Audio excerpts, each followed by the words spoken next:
ದಿನಮಾನದಲ್ಲಿ ಮಕ್ಕಳಿಗೆ ಉತ್ತಮ ಶಿಕ್ಷಣದ ಜೊತೆಗೆ ಪರಿಸರ ಸಂರಕ್ಷಣೆಯ ಅರಿವನ್ನು ಮೂಡಿಸುವ ಅಗತ್ಯವಿದೆ ಎಂದು ಸಾಂಗ್ಲಿಯ ನವಕೃಷ್ಣ ಶಿಕ್ಷಣ ಸಂಸ್ಥೆಯ ಸಂಸ್ಥಾಪಕ ಅಧ್ಯಕ್ಷ ಹಾಗೂ ಖ್ಯಾತ ಉದ್ಯಮಿ ಪ್ರವೀಣ್ ಜಿ ಲೌಂಗಡ್ ಹೇಳಿದರು. ಅವರು ಚಿಕ್ಕೋಡಿ ನಗರದ ಕೇಶವ ಕಲಾಭವನದಲ್ಲಿ ಆರ್ಡಿ ಹೈಸ್ಕೂಲು 1971-72 ಹಾಗೂ 72-73 ಸಾಲಿನ ಎಸ್ಎಲ್ಸಿ ವಿದ್ಯಾರ್ಥಿಗಳ ಸ್ನೇಹ ಸಮ್ಮಿಲನ ಸುವರ್ಣ ಮಹೋತ್ಸವ ಸಮಾರಂಭದಲ್ಲಿ ಮುಖ್ಯ ಅತಿಥಿಯಾಗಿ ಭಾಗವಹಿಸಿ ಮಾತನಾಡುತ್ತಿದ್ದರು. ಯುವ ಪೀಳಿಗೆಯಲ್ಲಿ ಸಂಸ್ಕಾರದ ಕೊರತೆ ಎದ್ದು ಕಾಣುತ್ತಿದ್ದು, ಮಕ್ಕಳಿಗೆ ಪ್ರಾಥಮಿಕ ಹಾಗೂ ಪ್ರೌಢಶಾಲಾ ಶಿಕ್ಷಣ ಹಂತದಲ್ಲಿ ಉತ್ತಮ ಸಂಸ್ಕಾರ ನೀಡುವ ಅಗತ್ಯವಿದೆ ಎಂದರು. ಕಳೆದ 25 ವರ್ಷಗಳಿಂದ ಎಲ್ಲ ಹಳೆಯ ವಿದ್ಯಾರ್ಥಿಗಳು ಒಂದೆಡೆ ಸೇರಿ ತಮ್ಮ ಸುಖ ದುಃಖಗಳನ್ನು हंचिಕೊಳ್ಳುತ್ತಿರುವ कार्य श्लाघनीय ಎಂದರು. सन्माननीय सर्व मित्रांनो, आज आपली 71, 72, 73 आणि काही त्यांनी सांगितलं 73, 74 म्हणजे कॅरी फॉरवर्ड होत गेलेत का सगळे? कोणाला शाळेत जास्त राहायचा मान मिळालेला असेल? नाही सर, वेगवेगळे नाही काही कॅरी फॉरवर्ड बी असतात ना, नाही झाले म्हणजे हुशार शाळा आहे. आणि आज यांना आल्याला मी बघितलं, कारण यांना मी सांगली ज्या वेळेला बघत होतो हे पक्के पांढऱ्या कपडा सफारीमध्ये असलेले गृहस्थ असतात, पण आज त्यांना बघितल्यावर मला आपले म्हणजे माजी राष्ट्रपती राधाकृष्णनची आठवण झाली. यांची धोतर आणि यांचा ह्या पेहराव यांची आणि राधाकृष्णनजीची आठवण म्हणजे गुरुजनांची आठवण. आणि ते एक आज आपला जो 4 सप्टेंबर जो दिवस मनवला जातो त्यांच्या जन्मतिथीनं, तो एक शिक्षण दिवस म्हणून त्यांच्या आज हे लागले. यांनी इतकं उत्कृष्ट भाषण केलं आणि आपले कान गोड केले, आपल्या जुन्या आठवणी सांगितल्या. तशा माझ्यासुद्धा असतात, तुमच्या सगळ्यांच्या असतात. आणि आज आपण या जुन्या आठवणीमध्ये सगळे रमलेले आहोत. आपल्याकडं त्यावेळेला कोएड नसेल.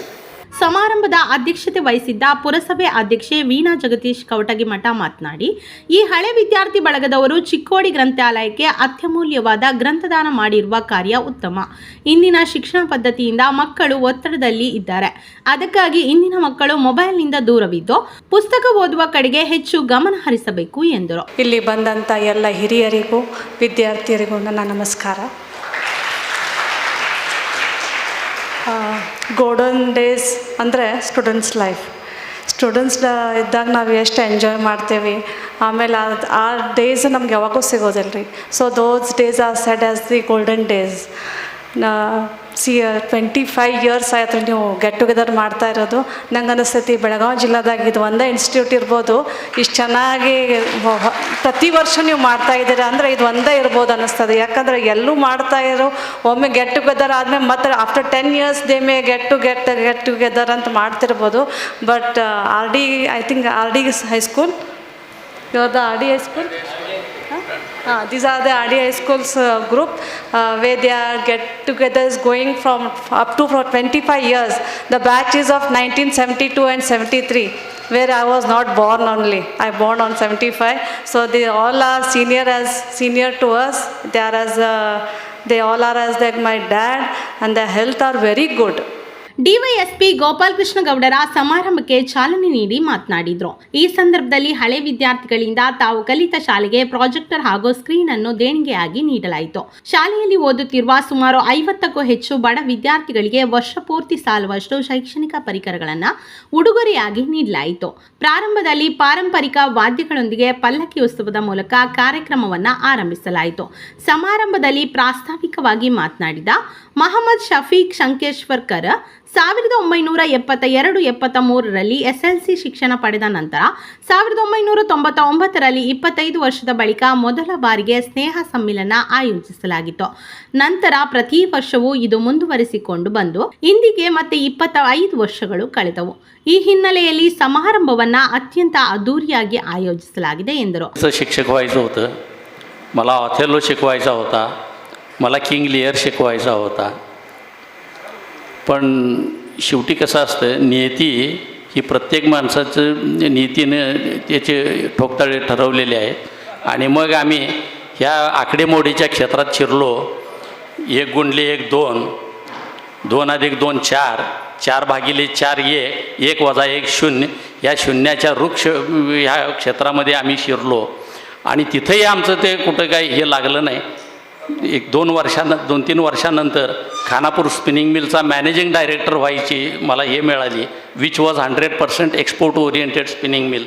The moment I entered the spinning mill I was not knowing the varieties of cotton. Sir मला कापसाची व्हरायटीसुद्धा माहीत नव्हती, पण शाजीबापू पाटलांचा एक विश्वास होता माझ्यावर.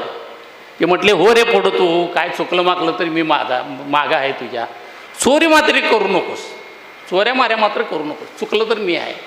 आणि मी तुम्हाला अभिमानानं सांगतो की ज्या दिवशी प्रोडक्शन निघालं, इट वॉज 100% एक्सपोर्ट ओरिएंटेड. भारतामध्ये 1ही किलो सूत विकायला परवानगी नव्हती, सगळं एक्सपोर्ट करायचं होतं. त्याकरता राजीव गांधींनी त्यावेळेला EOU स्कीम जी काढलेली होती, त्यावेळेला 10 कोटीच्या मशिनरीवर 14 कोटी रुपये कस्टम ड्युटी होती, आणि ती कस्टम ड्युटी गव्हर्नमेंट ऑफ इंडियाने आम्हाला माफ केलेली होती. आणि त्यावेळेला फक्त शहाजी बापूंचा तो जो हे होता आमच्यावर, त्यामुळं आम्ही त्या क्षेत्रात शिरलो. आज तो स्पिन बॉक्स पूर्ण उघडून आम्ही पूर्ण बसवू शकतो इतकंपर्यंत आज माझं संबंध भारतामध्ये माझं नाव आहे. सर, टेक्स्टाईल ಪಾರ್ಕ್ची जी ಸ್ಕೀಮ್ आहे, ತಮಗೆ ಕಲಿಸಿದ ಶಿಕ್ಷಕರನ್ನ ಈ ಸಂದರ್ಭದಲ್ಲಿ ನೆನಪಿಸಿಕೊಂಡರು. ವೇದಿಕೆಯಲ್ಲಿ ಬಜರಂಗ ಪಾಟೀಲ, ಮುಕುಂದ ಕುಲಕರ್ಣಿ, ಡಿಜೆ ಗುಂಡೆ, ಪ್ರಕಾಶ್ ಬೆಲ್ಲದ ಉಪಸ್ಥಿತರಿದ್ದರು. ಅರುಣ ಕಾಗಲೆ, ಸಖಾರಾಂ ಕುಲಕರ್ಣಿ, ವಿಜಯ ಪೋತ್ತರ, ಆದಿನಾಥ್ ಶೆಟ್ಟಿ, ಬಸವರಾಜ ಮುಸಂಡಿ, ವಿಜಯ ಶೆಟ್ಟೆ, ದೀಪಕ್ ಶೆಟ್ಕೆ, ಗೋವಿಂದ ಇನಾಮದಾರ ಸೇರಿದಂತೆ ಸ್ನೇಹಿತರು ಹಾಗೂ ನಗರದ ಗಣ್ಯಮಾನ್ಯರು ಉಪಸ್ಥಿತರಿದ್ದರು.